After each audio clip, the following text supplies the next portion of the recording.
Recorded Books presents Ain't No Savage Like the One I Got by Tina J. Narrated by Oliver San Juan and Nola Vance. Wolf. 10 years ago.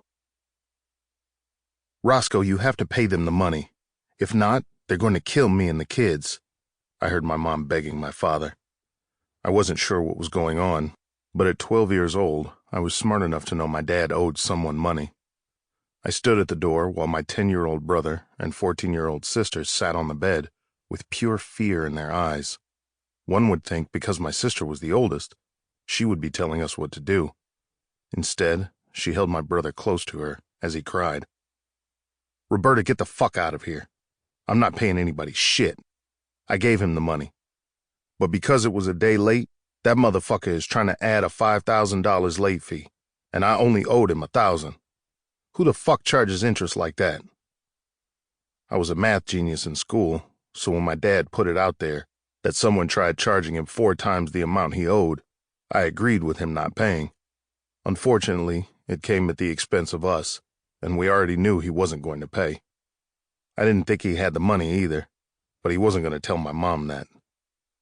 Shit, my mom had Section 8, and we lived in a 2-family house where the landlord stayed on one side and we stayed on the other.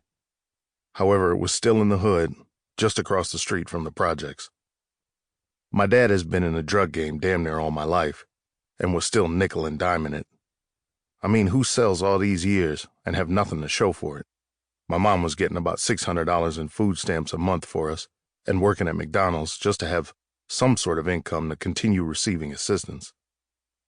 Our house wasn't all that, but we had our own rooms, a bed, water to wash our ass, food to eat, and my mom always made sure the lights were on. The people from social services had her sign up to get help with gas and electric, and they had her on a budget, so we never worried about those getting cut off. Our clothes were not name brand at all, but my mom made sure we looked presentable. Our clothes were ironed, and our shoes may not have been Jordans, but we did occasionally get Adidas or Pumas if they were on sale. We took very good care of our things just in case she fell on hard times. It wouldn't show. My father only gave her money for the holidays and our birthdays, where she would splurge on us. I wasn't really sure what he did with the money he made, and I didn't care. I just know when I got older, my siblings won't want for shit, and neither will my wife and kids. I looked at him and knew I wanted to be a better man. I understand, Roscoe, but if something happens to us, who is going to take care of the kids?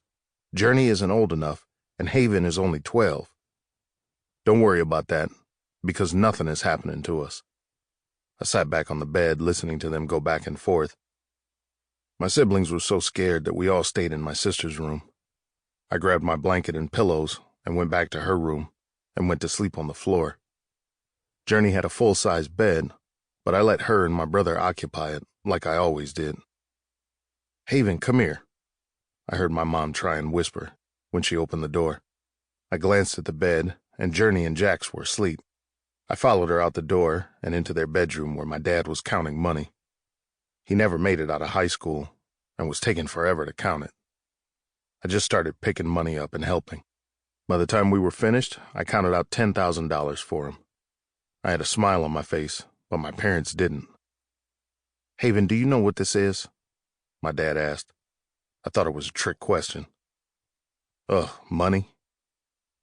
To you, it's money. To us, this is you, your brother, and sister's future. I know you think I'm not giving your mom money or taking care of you the way a man should. I went to say something, but he held his hand up. I love all of y'all, with every fiber in my body. I know I don't show you kids enough like I should, but I'm going to try and change that.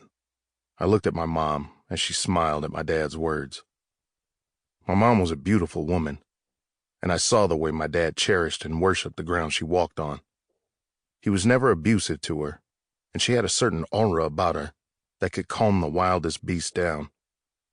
She was a white woman with gray eyes that my brother and I inherited, while my sister had my dad's hazel eyes. She wasn't your average-looking white woman because she kept herself up. Men of all races always did a double and triple take when my mom was in their presence. Some would try and offer to take her. Sample complete. Ready to continue?